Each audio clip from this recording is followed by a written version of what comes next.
mübarek Ramazan ayı sağlık bilen Allah'ın mağde nasip edip çın Ramazan ayın kadrini bilip Hak Resulullah aleyhissalatu vesselam ayı diye Ramazan ayı günahı geçilmedik adam helak bulunanlar diye Huday hiç hayfimiz onun etmeyeni Ramazan ayın kadrini bilip mağfirat, rahmet, cennet nasip edecekten olayım inşallah. İslam kısı ey Müslüman da Allah. 24 saatin içinde farz namazın içi, onun daşları, en mübarek vakit açan selallik vakti, seher vakti. Seher vakti paçan aydıliye, dan atmaka. Diyeceğini bölümde ahırkı bölümü. Diyeceğini bölümde dan atmaka, ahırkı bölümüne selallik vakti, seher vakti deyivaydıliye. Mahtumul İşan 34 yaşındaka düzen koşusu vardır. Seher vakti gafil bolman yaralılar, dergalar açılır, çağdır bıçağlar. Yürüyütü çağdır bıçağlar deyip koşan koşusu vardır. Şu vakt Mahtumul İşan 34 yaşındamış. Seher vakti, selah vakti, çoğan vaktindemiş ta Mahtumul İşan şunu koşanda.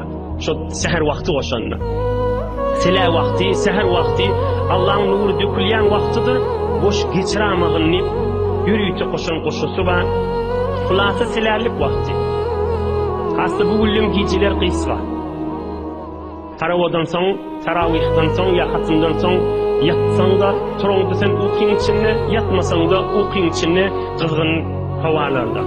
Muhum, emişe dahi diyenler, başarsanız dehret kılın. Şu silerlik vakti.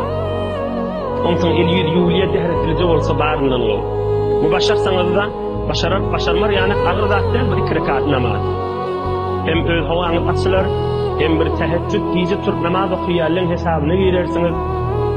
Onun necip olmasa da en dihterin zikr silerlik vaktinde neyme? Kut Kur'an'da var.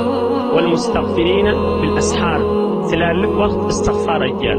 Estağfirullah. Estağfirullah.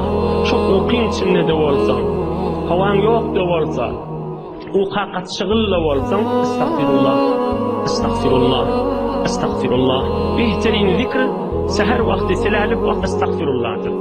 Tamam peygamberler, tamam Allah'ın dostları estağfirullah gelmiştir. Silerlik vaktinde. Estağfirullah, estağfirullah, estağfirullah.